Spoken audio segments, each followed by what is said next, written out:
Hello everyone. Hello everyone. जो भी live है प्लीज़ एक बार कंफर्म कर दीजिए। जो लोग भी लाइव है प्लीज़ एक बार कंफर्म कर दीजिए। Am I audible? मेरी वॉइस आपको क्लियर आ रही है?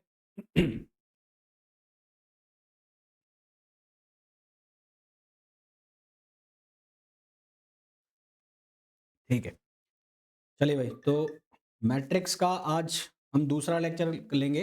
कल का जो लेक्चर था उसके अंदर हम लोगों ने डिस्कस किया था बेसिक्स ऑफ मैट्रिक्स को, और उसके अलावा हमने ऑर्थोगोनल और लास्ट में देखा था ऑर्थोगोनल मैट्रिक्स को और यूनिटरी मैट्रिक्स, उसकी प्रॉपर्टीज हमने डिस्कस की थी। आज हम स्टार्ट करेंगे सबसे पहले सिंगुलर और नॉन सिंगुलर मैट्रिक्स से। सिंगुलर मैट्रिक्स क्या होती है, नॉन सिंगुलर क्या होती है, देन उसके बाद हम बात करेंगे एडजॉइंट की, एंड देन सबसे इंपॉर्टेंट टॉपिक जो कि है जो आपको ज़्यादा पूछा जाता है, eigen values and eigen vectors of matrix. अच्छा, एक बात ध्यान रखना, कल एग्जाम देने जाओगे तो जो एग्जाम में क्वेश्चन आएंगे जैम के एग्जाम में, वो एग्जाम के बाद जब भी आपका मोबाइल ऑन हो तो वो प्लीज़ शेयर करना मेरे साथ ना, क्वेश्चन शेयर करना, मेमोरी बेस्ड जितने भी याद हो उनका हम सॉल्यूशन फिर करेंगे, तो देखेंगे क्या सही रहता है क्या गलत रहता है। चलिए भाई, तो सबसे पहले बात करते हैं सिंगुलर मैट्रिक्स की।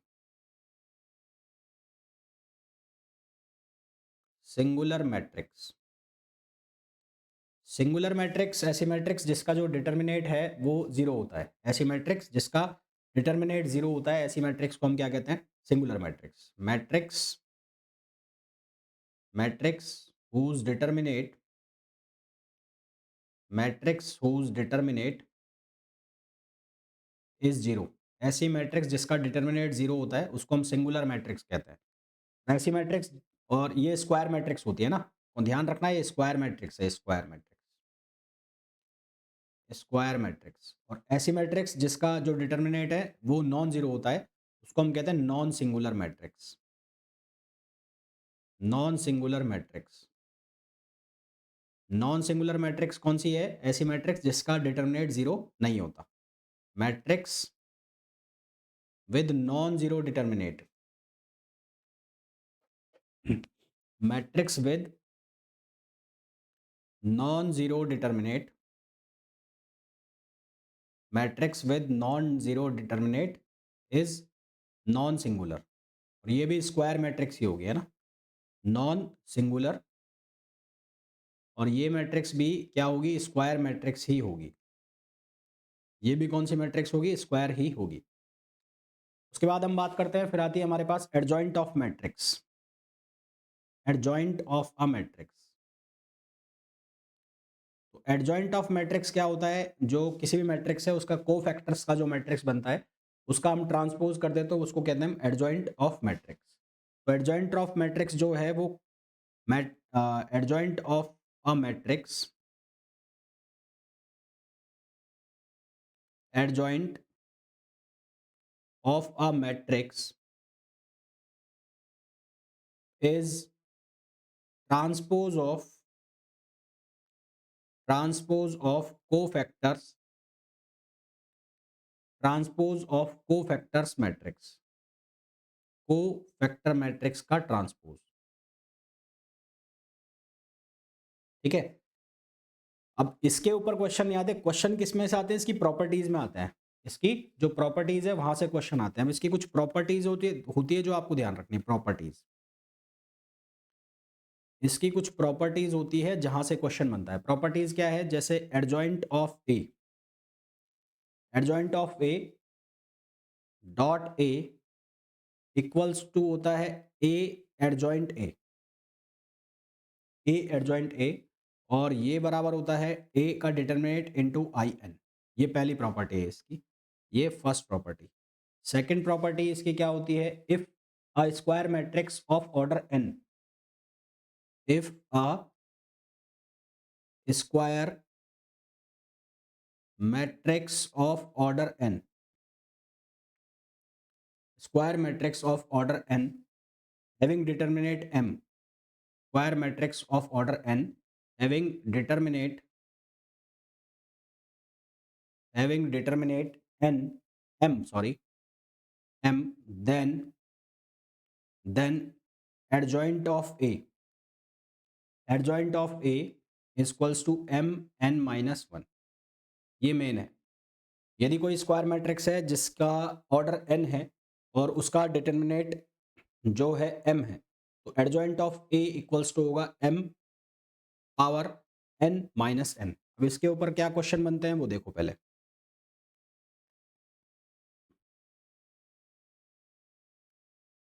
Question, if a is a, if a is a 3 by 3 matrix, a is a 3 by 3 matrix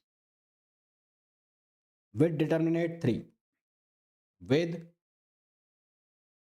determinate 3, with determinant 3, then the determinant of adjoint of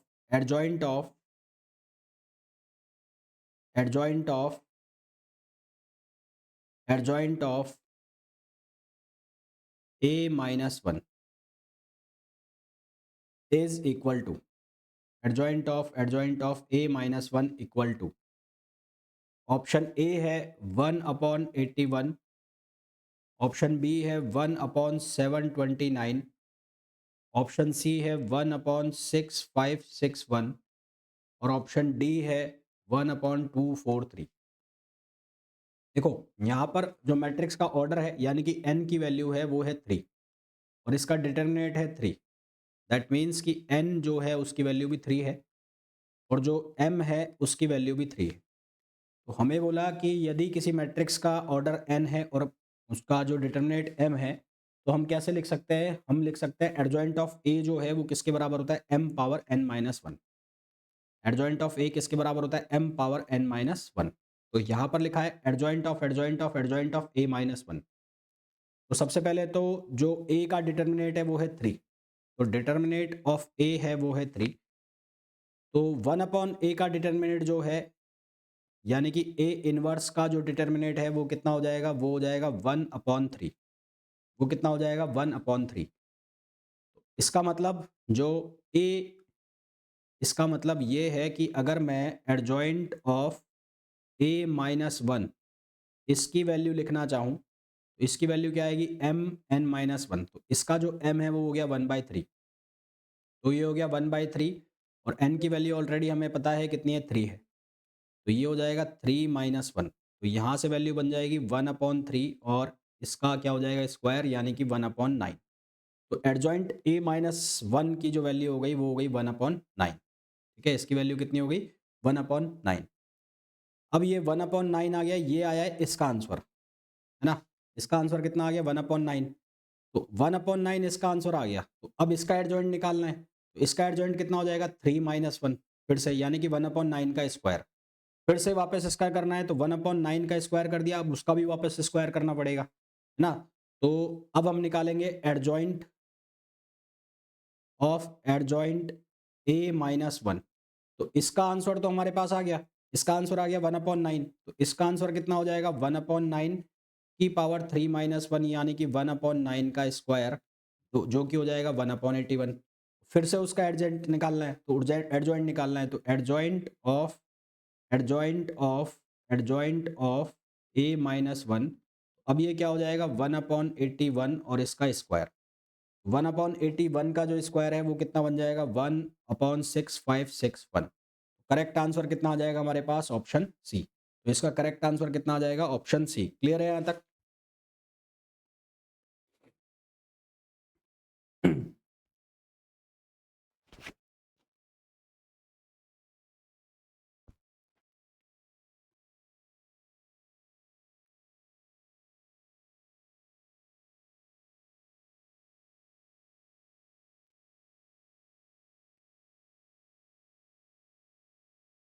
next question.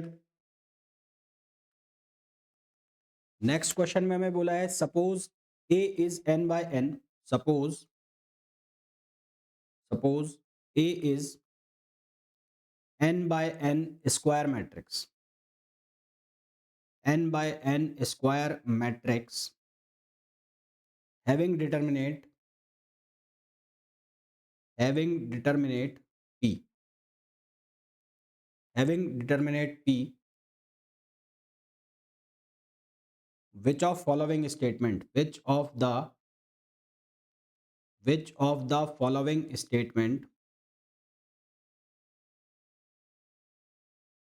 which of the following statement is are true, is are true for for a adjoint a, which of the following statement is are true for adjoint a? Option A है it has a determinate, it has determinate, it has determinate p n minus 1। Option B है it is an unit matrix, it is an unit matrix of order n, it is an unit matrix of order n। Option C है it has a scalar matrix, it has a scalar matrix, scalar matrix of order n। और option D है it has a determinate, it has a determinate p power n, it has a determinate p power n। देखो भाई, हमें यहाँ बोला है suppose a is n by n square matrix with determinant a। Adjoint of a जो है उसको हम लिख सकते हैं p power n minus 1। Adjoint of a जो है उसको हम लिख सकते हैं p पावर n माइनस 1। तो सबसे पहले इसका हमें डिटर्मिनेट लिखना होता है, तो सबसे पहले तो आपको क्या लिखना है, a एडजॉइंट a जो है इसको डिटर्मिनेट फॉर्म में लिखना है, यानी कि आपको ऐसे लिखना है। तो ये इसका अलग से डिटर्मिनेट हो जाएगा, इसका हो जाएगा एडजॉइंट ऑफ a। इसको आप क्या लिख सकते हो, इसको लिख सकते हो p पावर n माइनस 1।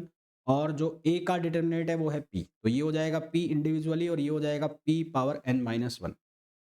तो ये हो जाएगा p power n minus 1 plus 1। तो ओवरऑल वैल्यू आ जाएगी p पावर n। तो सबसे पहला तो आंसर क्या हो गया, it has a determinate p power n। तो ऑप्शन डी जो है एक, ये सीधा सीधा करेक्ट दिख रहा है मेरे को यहाँ से, it has a determinate p power n। उसके बाद सेकंड जो है उसमें हम ये लिखते हैं कि adjoint of A, adjoint of A dot A equals to A adjoint of A. ये किसके बराबर होता है, ये बराबर होता है determinant of A into I n, determinant of A into I n. तो फिर नेक्स्ट जो इसका एक और ऑप्शन हो सकता है, it has a scalar matrix of order N, it has a scalar matrix of order N, it has a scalar matrix of order N, यानी कि ये कोई मैट्रिक्स बन जाएगी जिसका ऑर्डर कितना आ जाएगा, एन आ जाएगा। Scalar matrix of order N, scalar matrix मतलब जिसका जो डायगोनल एलिमेंट है वो सारे इक्वल होते हैं, उसको हम कहते हैं स्केलर मैट्रिक्स। तो ये आई एन जो है ये क्या बन जाएगी, स्केलर मैट्रिक्स बना देगा इसको, तो स्केलर मैट्रिक्स बन जाएगी। तो हमारे पास इसका करेक्ट आंसर कौन सा आ जाएगा, सी बी इसका करेक्ट आंसर आ जाएगा। तो इसके दो सही आंसर होंगे, सी और डी। मेनली इसका जो आपको फोकस करना है ये वाली प्रॉपर्टी का, जो ये वाली प्रॉपर्टी है, ये वाली प्रॉपर्टी, इसको आपको ज्यादा ध्यान में रखना है। नेक्स्ट क्वेश्चन पे आइए, नेक्स्ट टॉपिक पे आइए। नेक्स्ट टॉपिक आता है inverse of matrix, inverse of a matrix. Inverse of a matrix. Inverse of a matrix को लिखने का तरीका क्या होता है? मान लो हमारे पास कोई मैट्रिक्स का इनवर्स लिखना है, तो इनवर्स किसके बराबर होगा? Adjoint of A, adjoint of A upon उसका determinant, adjoint of A upon उसका डिटर्मिनेट। जैसे कि क्वेश्चन एक आपको दिया गया है, क्वेश्चन क्या है? क्वेश्चन है which of the following is, which of the following, which of the following is the inverse of matrix, which of the following is inverse of the matrix, inverse of the matrix 1, -1, 0, 1। Options आपको दिए हैं, option A है 1, 1, -1, 1। Option B है 1, 0, 1, 1। Option C है 1, 1, 0, 1 और option D है -1, 1 और 0, -1। बताओ भाई क्या ऑप्शन आएंगे? इनवर्स ऑफ मैट्रिक्स बताना।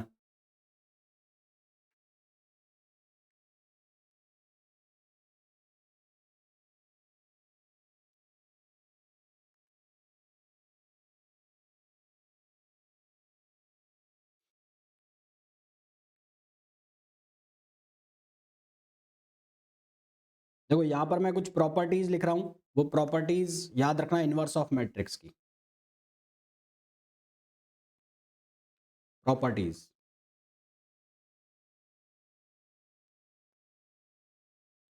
प्रॉपर्टीज क्या है? सबसे पहले तो A inverse equals to A inverse A equal होता है आई के। ये पहली प्रॉपर्टी है, ए इनवर्स या A inverse A equals to होता है आई के। A and B are inverse of each other, A and B are inverse of each other, inverse of each other if if AB equals to BA, AB equals to BA equals to I, but AB inverse equal होता है B inverse A inverse. Fourth, A B C inverse equal होता है C inverse, B inverse और A inverse. Fifth, यदि कोई A matrix n by n order की non singular matrix है, A matrix, matrix of order n by n, non singular matrix, non singular, उसके लिए हम क्या लिख सकते हैं? उसके हम ले लिख सकते हैं ए टी, ये टी है, टी मतलब transpose, -1 equals to A inverse और ट्रांसपोज, ए इनवर्स और ट्रांसपोज। सिक्स्थ मैं यहाँ लिख रहा हूँ, सिक्स प्रॉपर्टी, सिक्स प्रॉपर्टी, यदि कोई नॉन सिंगुलर मैट्रिक्स है तो उसको हम डैगर के फॉर्म में भी लिख सकते हैं, यानी कि मैं यही लिख देता हूँ, चलो, A dagger inverse, A dagger inverse equals to A inverse dagger, ऐसे लिख सकते हैं। 2x2 की मैट्रिक्स है, उसका आपको इनवर्स निकालना है, तो 2x2 की मैट्रिक्स का इनवर्स, मैट्रिक्स 2x2 की कोई मैट्रिक्स है उसका आपको इनवर्स निकालना है। 2x2 की मैट्रिक्स आपको दी हुई है ए बी सी डी और उसका आपको इनवर्स निकालना है, तो क्या आएगा? उसका डिटर्मिनेट, उसका डिटर्मिनेट किसके बराबर होगा? A D minus B C, और इनको इंटरचेंज कर दो, जहां ए लिखा है उसकी जगह डी लिख दो, जहां डी लिखा है उसकी जगह ए लिख दो, और सी और बी को माइनस से मल्टीप्लाई करा दो, सी और बी को माइनस से मल्टीप्लाई करा दो, तो वो क्या आ जाता है? वो इनवर्स आ जाता है मैट्रिक्स का 2x2 की। तो 2x2 की मैट्रिक्स ये ए बी सी डी के फॉर्म में लिखी है, इसका इनवर्स लिखना है, तो मैंने क्या लिखा? 1/AD minus B C, 1/AD minus B C, तो ए डी हो गया 1 इंटू 1 और बी सी हो गया 0, तो ये तो 1 ही हो जाएगा। और फिर इसका क्या करना है? डी को ए, यानी कि 1 1 तो 1 1 ही रहेगा, और इनको माइनस से मल्टीप्लाई कर दो, तो ये बन जाएगा 0 1, 0 1, यानी कि इसका जो करेक्ट आंसर आ जाएगा वो कौन सा आ जाएगा? सी। करेक्ट आंसर कौन सा आ जाएगा? सी। क्लियर है यहाँ तक?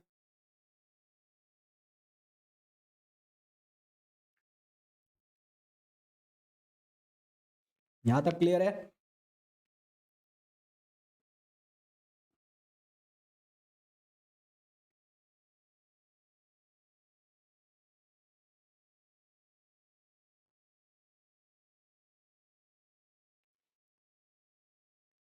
नेक्स्ट क्वेश्चन पे आओ, नेक्स्ट टॉपिक पे, सॉरी। अब हम बात करेंगे आइगन वैल्यू। पहले एक क्वेश्चन और बताओ, फिर आगे बढ़ेंगे। क्वेश्चन है the matrix A equals to, ये मैट्रिक्स दिया हमें 1/√3 और 1 1 प्लस आयोटा, और ये है 1 - आयोटा और -1। ये मैट्रिक्स दिए इज, ऑप्शंस दिए हैं 4। पहला ऑप्शन है ऑर्थोगोनल, ऑर्थोगोनल। दूसरा ऑप्शन दिया है सिमेट्रिक। तीसरा ऑप्शन दिया है एंटी सिमेट्रिक, एंटी सिमेट्रिक। और चौथा ऑप्शन जो दिया है वो दिया है यूनिटरी, यूनिटरी। बताओ भाई कौन सी होगी ये मैट्रिक्स?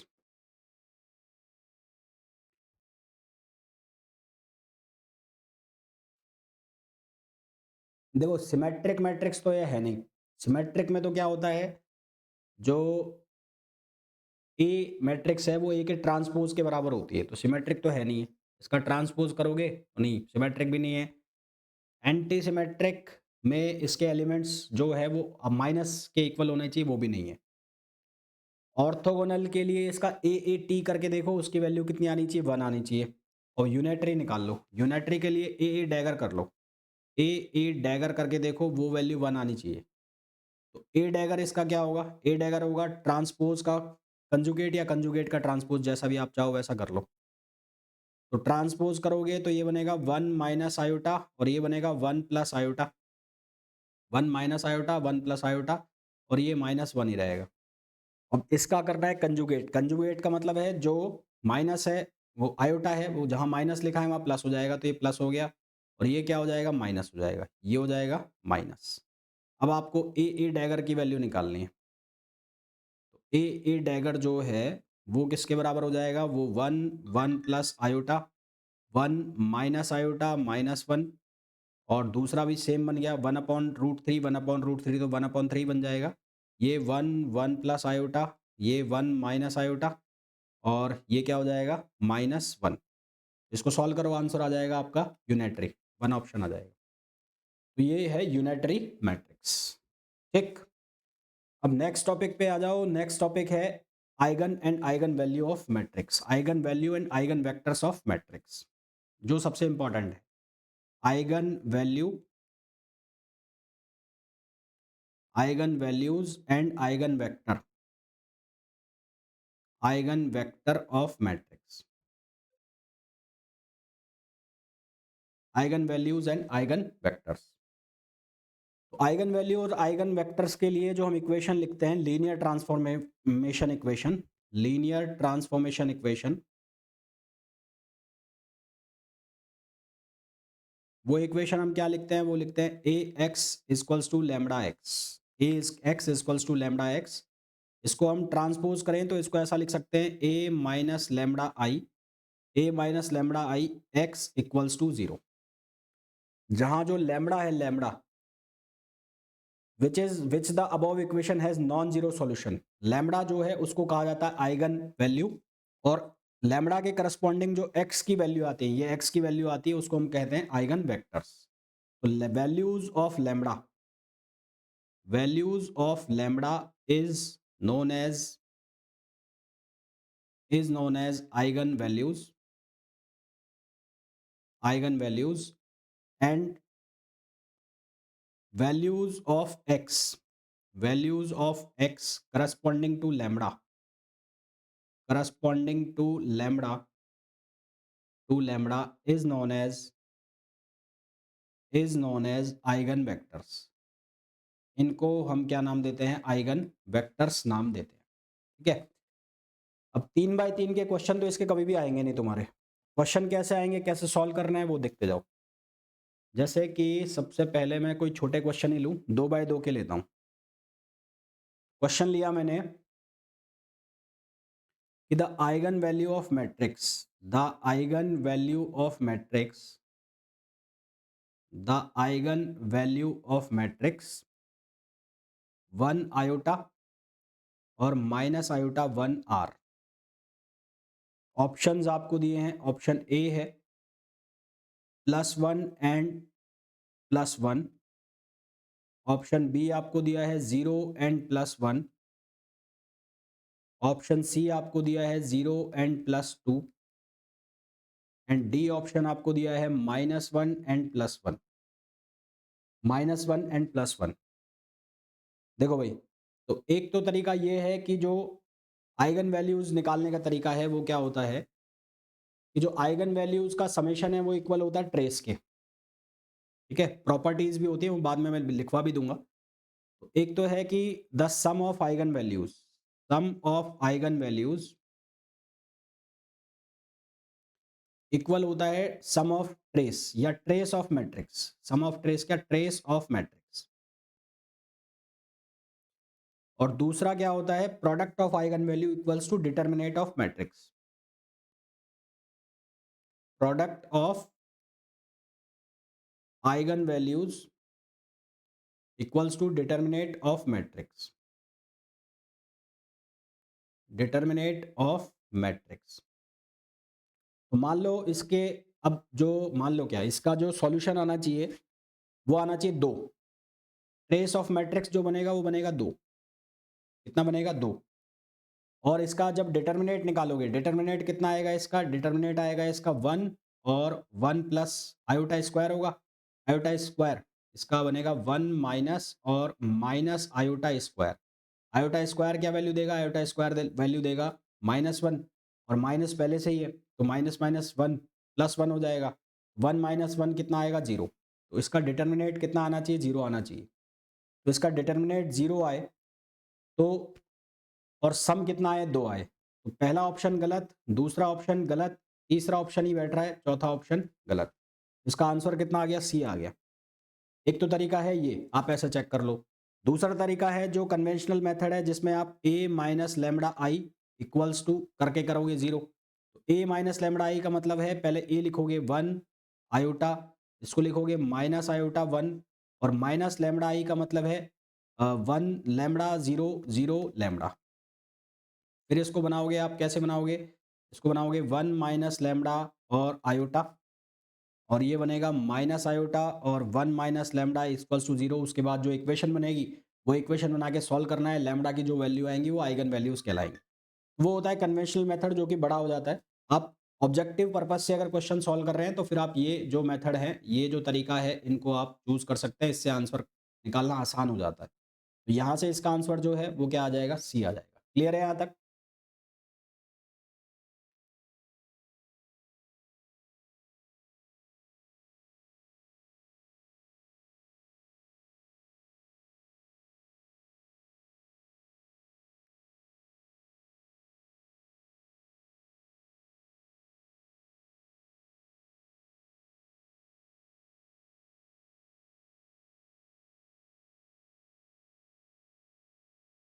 नेक्स्ट क्वेश्चन पे आइए।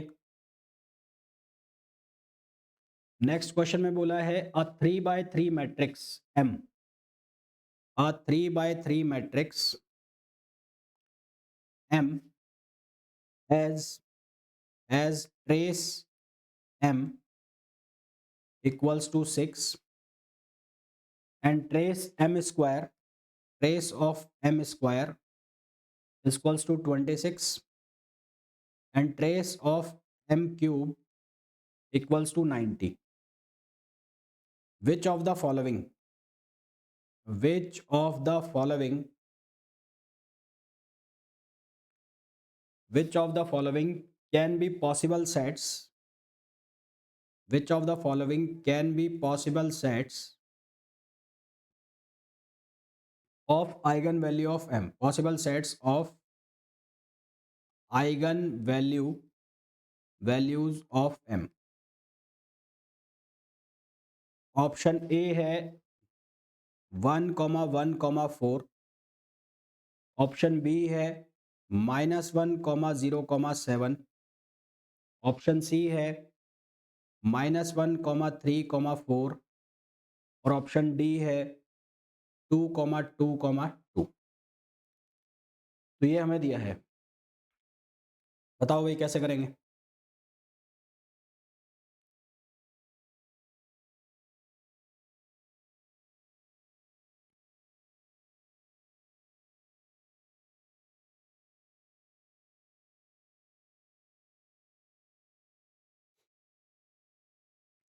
देखो ये क्वेश्चन करूँ उसके पहले मैं एक प्रॉपर्टी आपको बता देता हूँ। अगर इसकी आइगन वैल्यू है, ये मैट्रिक्स एम है, कोई मैट्रिक्स एम है, उस मैट्रिक्स एम की आइगन वैल्यूज है λ1 λ2। अगर ये 3 बाई 3 की मैट्रिक्स है, λ1 λ2 λ3। तो अगर एम स्क्वायर है तो उसकी आइगन वैल्यू कितनी हो जाएगी, λ1 स्क्वायर, λ2 स्क्वायर और λ3 स्क्वायर, 3 स्क्वायर। इसी तरह से अगर मैट्रिक्स हो जाएगी एम क्यूब, तो उसकी आइगन वैल्यू हो जाएगी λ1 क्यूब, λ2 क्यूब और λ3 क्यूब। ठीक है। तो पहले केस में हमें बोला है कि ट्रेस ऑफ मैट्रिक्स 6 है। तो मान लेते हैं मैट्रिक्स जो है वो आइगन वैल्यूज जो है वो λ1 λ2 और λ3 है। तो λ1 प्लस λ2 प्लस λ3 इक्वल्स टू क्या हो गया, 6। दूसरी इक्वेशन बन जाएगी λ1 स्क्वायर λ2 स्क्वायर प्लस λ3 स्क्वायर, ये कितना हो जाएगा 26।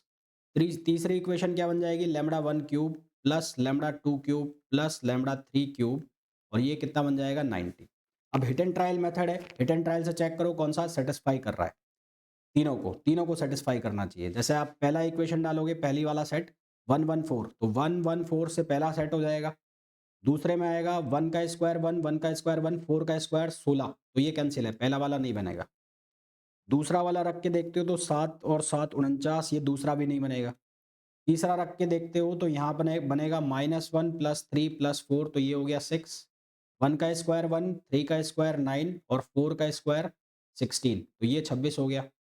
और 1 का स्क्वायर 1, 3 का स्क्वायर 1 का क्यूब 1, 3 का क्यूब 27 और 4 का क्यूब 64, तो ये हो जाएगा 90। तो ये सेट हो गया, तो ऑप्शन सी इसका करेक्ट आंसर आ जाएगा। क्लियर है?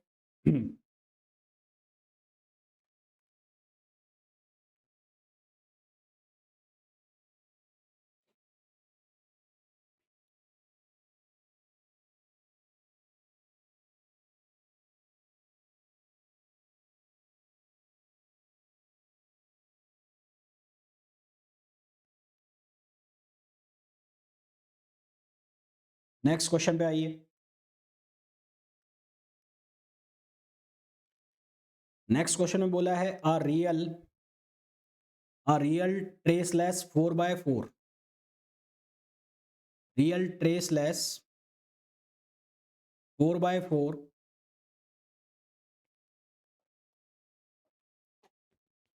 Real traceless 4 by 4 unitary matrix, unitary matrix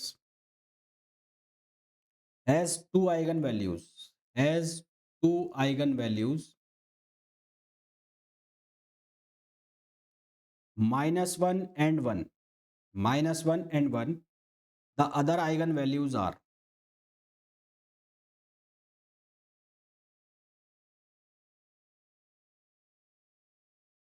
the other eigenvalues are, option A है 0, 2, 0, 2।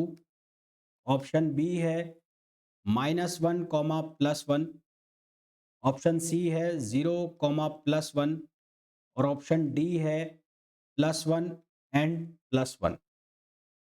4 बाय 4 यूनिटरी मैट्रिक्स है, 4 बाय 4, तो इसका मतलब इसकी आइगन वैल्यू होंगी 4। इसकी आइगन वैल्यू कितनी होंगी, 4। दो आइगन वैल्यू दे रखी है -1 and 1। मान लो जो इसकी आइगन वैल्यूज हैं वो है λ1 प्लस λ2 प्लस λ3 प्लस λ4। 4 बाय 4 की यूनिटरी मैट्रिक्स है। तो sum of eigen values equals to trace of matrix. तो यूनिटरी मैट्रिक्स दी हुई है, यूनिटरी मैट्रिक्स कौन सी मैट्रिक्स है, यूनिटरी मैट्रिक्स। तो यूनिटरी मैट्रिक्स में क्या होता है, उसका जो ट्रेस निकलता है, जैसे आपने ये मैट्रिक्स देखी थी ना, ये वाली मैट्रिक्स,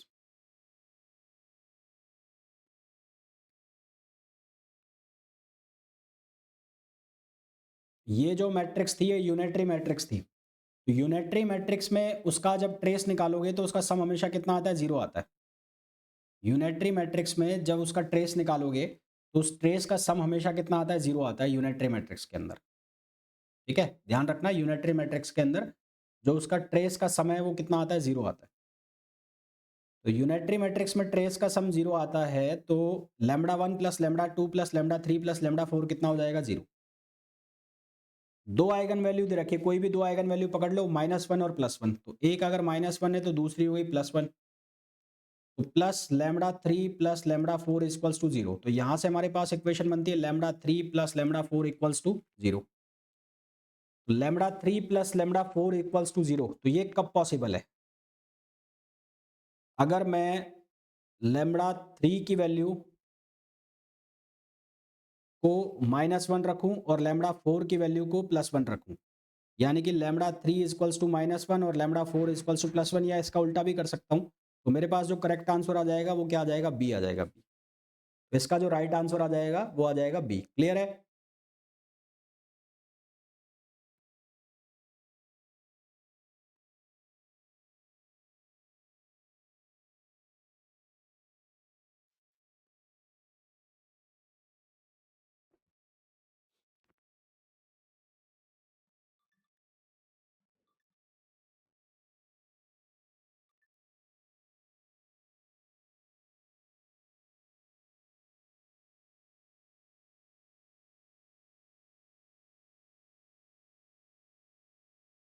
नेक्स्ट क्वेश्चन पे आइए। Eigen values eigen values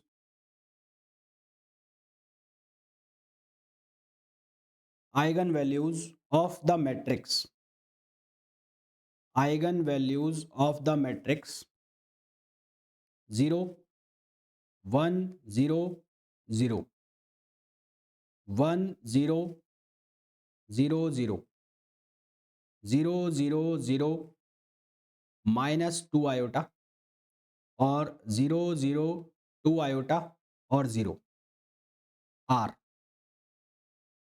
option A है -2 -1 2 2। ऑप्शन बी है -1 1 0 2। ऑप्शन सी है 1 0 2 3। और ऑप्शन डी है -1 -1 0 3। बताओ ये क्या आंसर आएगा? इसका ट्रेस जो है, ट्रेस ट्रेस चेक करो 0। सबका सम 0 करके देख लो किसका 0 बैठ रहा है। इसका ट्रेस उठा के देखो 0 कहां पर बन रहा है। बी ए।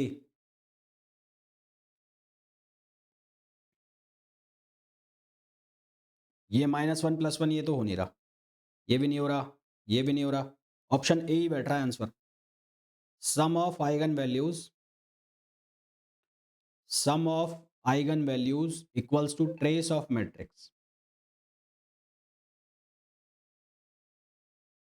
कितना हो जाएगा? ऑप्शन ए करेक्ट हो जाएगा। ऑप्शन ए।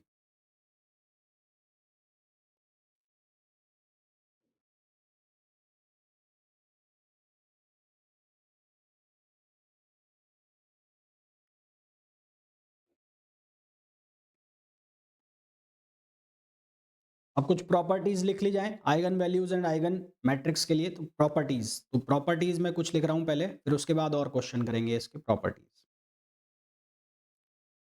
तो प्रॉपर्टीज क्या है? सबसे पहला तो क्या है? Sum of eigen values equals to trace of matrix. Sum of eigen values equals to trace of matrix.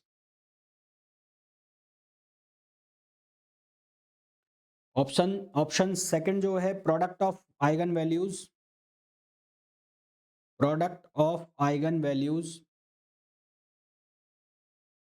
Equals to क्या होगा? Determinant of matrix.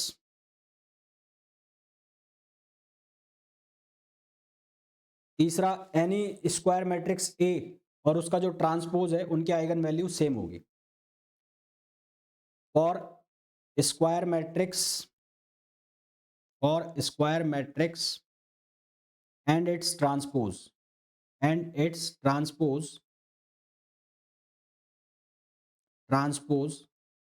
Eigen values are same.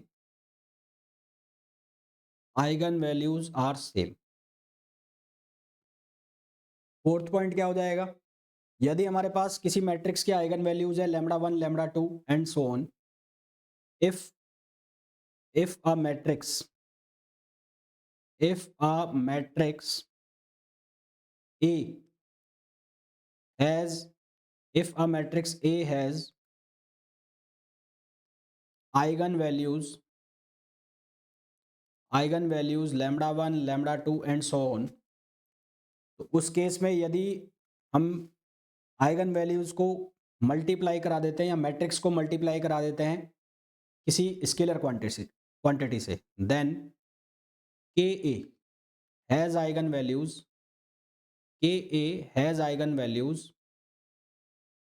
के लैम्डा 1 के लैम्डा 2 एंड सो ऑन। मतलब वो जो eigen values है वो भी स्केलर क्वांटिटी से मल्टीप्लाई हो जाएंगी। तो ये क्या है? स्केलर है, स्केलर। ये फर्स्ट है। सेकंड क्या होगा? यदि उसका इन्वर्स की हमें निकालनी है तो eigen values of A inverse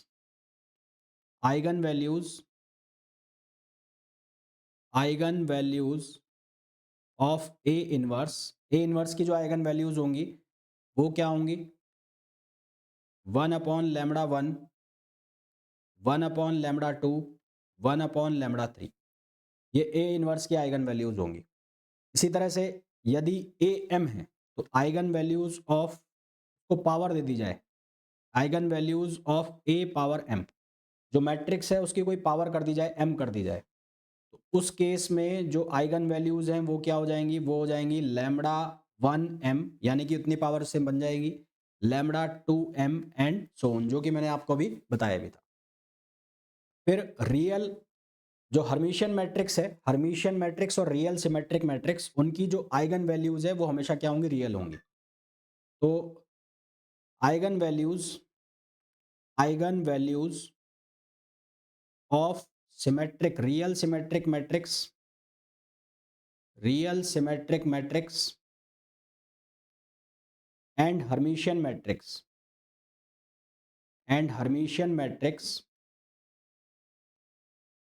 are always real. इनकी जो वैल्यू है मैट्रिक्स की वो हमेशा क्या होगी? रियल होगी। दूसरा, eigen values of skew symmetric matrix, real skew symmetric matrix और एंटी हर्मिशियन मैट्रिक्स या स्क्यू हर्मिशियन मैट्रिक्स की जो आइगन वैल्यूज है वो या जीरो होंगी या प्योर इमेजिनरी होंगी।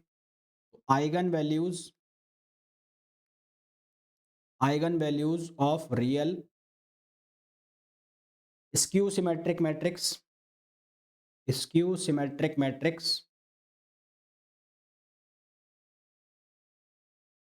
And skew hermitian matrix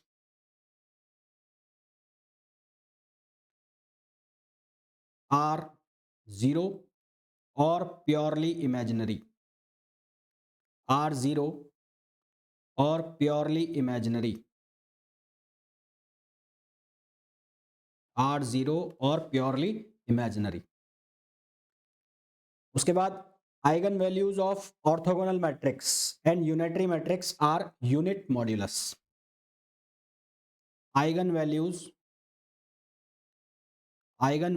of real orthogonal and unitary matrix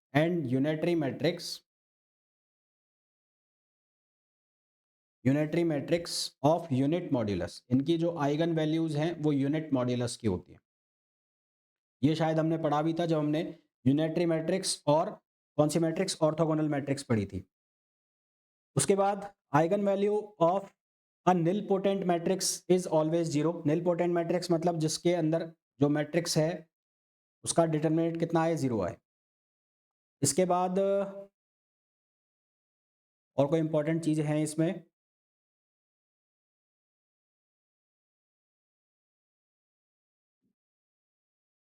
और तो इम्पोर्टेंट नहीं है इसमें। फिर ये तो हो गया आइगन वैल्यूज का। हाँ जी, अब बताओ आप क्वेश्चन, वापस से क्वेश्चन पे आ जाओ। तो क्वेश्चन है the eigen values of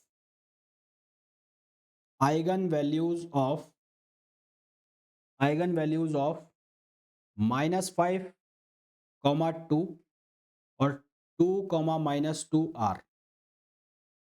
option A है 1, 3, ऑप्शन बी है -1, -6, ऑप्शन सी है 1, -6 और ऑप्शन डी है -2, 5। इसकी आइगन वैल्यू बतानी है हमें। आइगन वैल्यू का जो सम है वो ट्रेस के बराबर होना चाहिए, तो ट्रेस के बराबर -7 आना चाहिए, तो ऑप्शन सी तो खत्म। और ऑप्शन बी दिख रहा है मेरे को तो यहाँ से, बाकी सारे कट गए। डी भी कट गया, ए भी कट गया, बी ऑप्शन दिख रहा है। और करके देखना चाहो तो करके देख लो, तो सीधा आंसर आ गया कितना, B.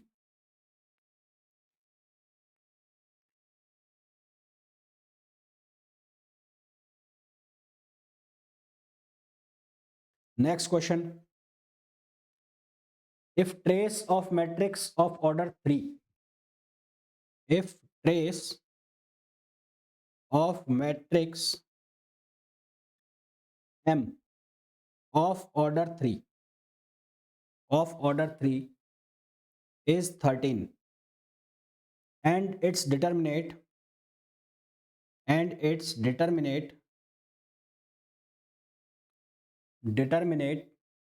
is 36 and its determinate 36, then the largest eigenvalue of m is equal to,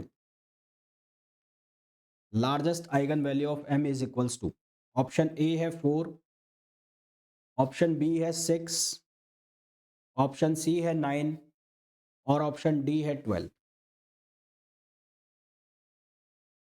trace of matrix of M of order 3 is 13। Trace की वैल्यू है 13 और डिटर्मिनेट है 36। तो λ1 प्लस λ2 प्लस λ3 ये इक्वल है 13 के, और λ1 λ2 और λ3 ये है 36। तो largest eigen value of M is equals to, तो लार्जेस्ट आइगन वैल्यू कितनी कितनी होगी ये हमें बताना है। कॉम्बिनेशन बना के देखो।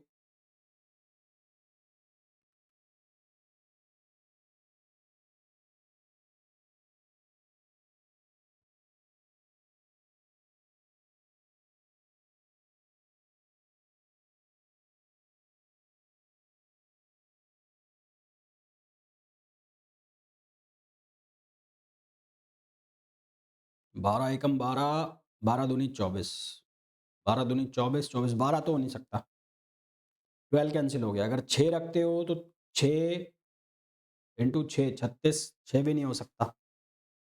9 रखते हो तो 9, 9 अगर रखोगे तो एक वैल्यू अगर 9 है तो दूसरी को आप 2 रख लो और तीसरी को भी आप 2 रख लो। 9 दूनी 18, 18 दूनी 36 और 9 और 2 11 और 2 13, तो ये बन जाता है कॉम्बिनेशन। तो लार्जेस्ट आइगन वैल्यू कितनी हो जाएगी, 9 हो जाएगी, 9।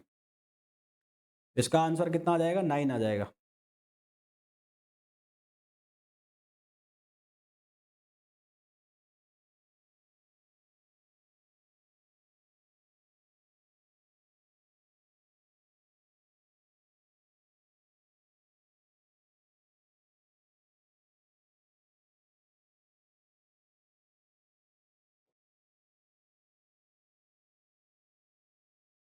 तो ये बताओ,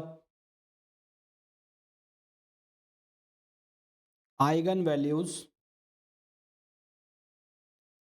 values of 5, 6, 17, 0, -19, 23, 0, 0, 27, 37 are. Option A है -19, 5, 37, ऑप्शन बी है 19, -5, 37, ऑप्शन सी है 2, -3, 7 और ऑप्शन डी है 3, -5 और 37। बताओ भाई क्या ऑप्शन आएगा?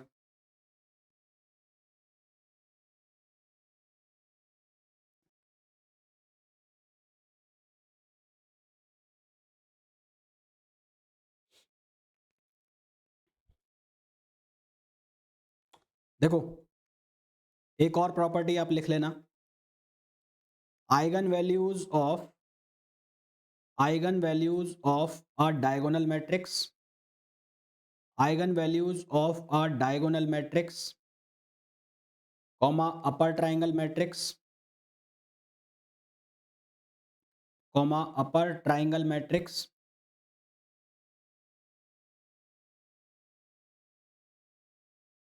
Comma lower triangle matrix, lower triangle matrix is equal to the diagonal elements, is equal to the diagonal elements, is equal to the diagonal elements. Diagonal elements कौन कौन से हो गए? -19, 5 और 37, यानी कि ऑप्शन ए। ऑप्शन ए इसका correct answer आ गया। ऑप्शन ए इसका क्या आ गया? करेक्ट आंसर आ गया। ठीक है, तो आज की क्लास में इतना ही। आइगन वैल्यूज वाले जो क्वेश्चन है उनको तरीके से और तरीके से कर लेना। अब कल तो शायद तुम लोग आओगे नहीं, जो आएंगे वो क्लास में उनकी ले लूंगा।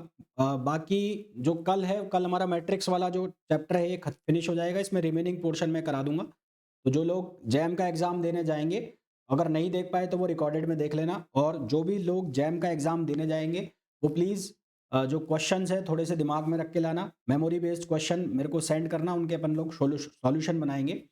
एंड सबसे जो जो भी लोग एग्ज़ाम देने जा रहे हैं, जैम का एग्ज़ाम देने जा रहे हैं, उनको wish you very best of luck. आप का जो पेपर है वो बहुत अच्छा जाए, ऐसी मेरी शुभकामनाएं। तो अब मिलेंगे हम ईएमटी क्लास में, जो कि स्टार्ट करेंगे 4:15 पर।